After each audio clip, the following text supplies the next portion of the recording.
జై శ్రీరామ్. అందరికీ నమస్కారం. ఈరోజు మరికొన్ని మంచి మాటలతో మీ ముందుకు వచ్చేసాను. ఈరోజు ఏమిటంటే అన్నదమ్ముల మధ్య అనుబంధం ఎలా ఉండాలి, ఎవరి స్వార్థం వారు చూసుకోకుండా ఉండాలి అనేది ఒక చిన్న కథ ద్వారా తెలుసుకుందాం. ఒక ఊరిలో ఇద్దరు అన్నదమ్ములు ఉండేవారట.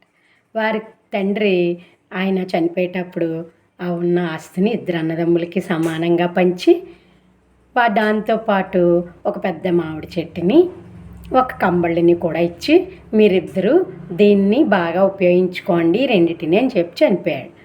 అప్పుడు ఈ పెద్దవాడికి వివాహం అయ్యింది. అతని భార్య ఈ పెద్దతనితో ఆలోచించి, చిన్నతను కొంచెం అమాయకుడు అనమాట. చిన్న తమ్ముడు నువ్వు కింద భాగం తీసుకో చెట్టుకి, నేను పై భాగం తీసుకుంటాను అని చెప్పాడు. సరే అన్నయ్య అన్నాడు తమ్ముడు. కంబళి నువ్వు పగలంతా వాడుకో, నాకు రాత్రిపూట ఇవ్వు అని చెప్పాడు. సరే అన్నాడు అమాయకుడైన తమ్ముడు. కొంతకాలం గడిచింది. రోజు మొదట్లో తమ్ముడు నీరు పోస్తూ పెంచసాగాడు. కొన్నాళ్ళకి ఆ చెట్టు నిండా కాయ కాసి పళ్ళుగా తయారయ్యాయి. అప్పుడు అన్నగారు పైభాగం నాది, ఈ పళ్ళన్నీ మావే అని ఆ అన్న వదినలు ఇద్దరు ఈ అబ్బాయికి అందులో వాటా ఇవ్వకుండా మొత్తం అన్నీ వారే అనుభవించసాగారు. పగలంతా ఈ కంబళిని ఈ అబ్బాయి ఉతికి ఆరబెట్టి అన్నీ చేస్తే రాత్రిపూట ఆ అన్నగారు కప్పుకోసాగాడు. ఇలా కొన్నాళ్ళు గడిచింది. ఈలోగా తమ్ముడికి కూడా వివాహం అయింది. ఆ వచ్చిన భార్య కొన్నాళ్ళు ఇది గమనించి ఏమండి మిమ్మల్ని అమాయకులు చేసి మీ అన్న వదిన అన్నీ వాళ్ళే అనుభవిస్తున్నారు, మీరు ఇలా చేయండి అని చెప్పింది. మర్నాడు ఆ తమ్ముడు ఒక గొడ్డలు తీసుకుని వెళ్ళి ఆ మొదలను నరకసాగాడు. అప్పుడు అన్న వదిన చూసి, ఏమిటిది చెట్టుని మొదలు నరుకుతున్నావు అని అంటే, ఇది నా వాటాది కదా, నాకు ఎలాగా పళ్ళు అవి పై వాటాకే వెళ్ళిపోతున్నాయి, ఈ కింద వాటానైనా కొట్టి ఇవి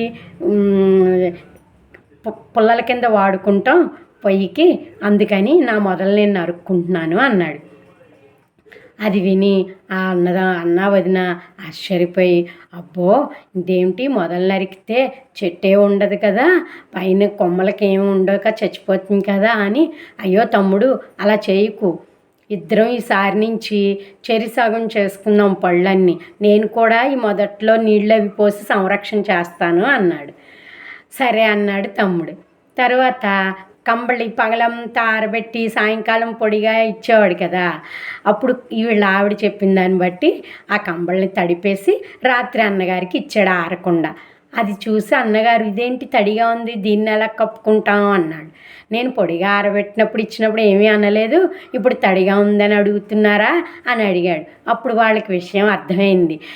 వాళ్ళ తమ్ముడు తమ పనిని గ్రహించేశాడని చెప్పి, ఒరే తమ్ముడు ఇకపై నువ్వొకరోజు నేనొకరోజు కప్పుకుందాం, రాత్రిపూట పగలిద్దరూ శుభ్రం చేద్దాం దాన్ని అని అన్నాడు అన్న వదిన.